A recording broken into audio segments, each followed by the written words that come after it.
The topic is Black Methodists for Church Renewal, and we have to talk about this activity within the United Methodist Church. Reverend KEdmondson, as well as Minister Hughes from Gordon Memorial United Methodist Church. And of course, Minister Hughes, I think we promised during the second commercial break that we'd give you an opportunity to talk about some of the worship experiences within the church during this annual renewal activity. We are bringing together voices across the conference, and we'll be sharing in the worship celebration on the evening that Bishop King will be delivering the message. In addition, we're working with an intergenerational group of persons who will be sharing in dance across across the conference. And we're hoping that this will be an opportunity actually for us to springboard into an ongoing ministry, both with the voices as well as with the dancers, to continue to enrich the worship experience that we have, especially related to BMCR events in the annual conference. It allows us to reemphasize many of, I think, some of the core values of the organization, of the caucus, and that is the mentoring, the cross-generational links between persons from children to our seniors, and that remains a key part of how we function as a community. Growing up, we were a community of people in our own neighborhoods, but especially in our churches.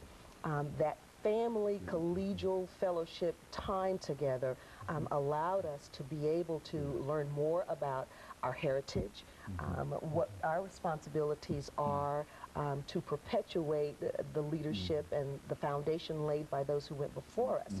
And I think Black Methodists for Church Renewal gives us an opportunity to do that.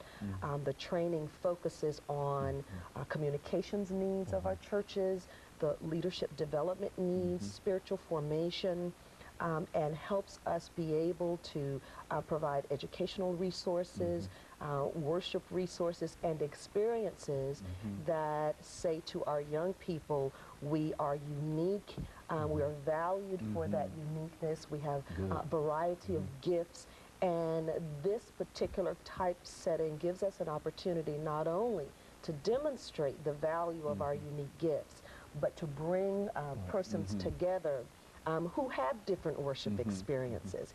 And so I'm excited about the opportunity to serve in this capacity.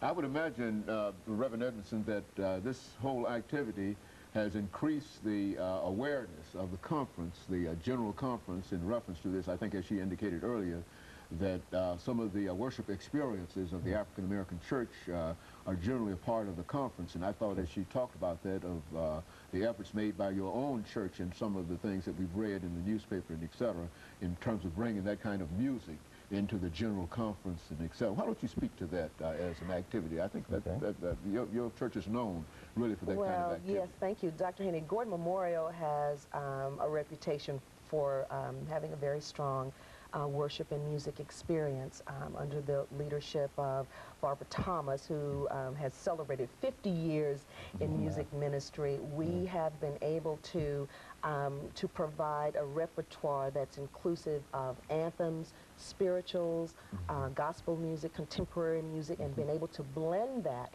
so that not only are our young people singing gospel music, but our children are even singing classical pieces like Ave Maria, etc. And because of that experience, we've been able to share it with the greater church. I'm pleased that several years ago, our chancel choir sang at the opening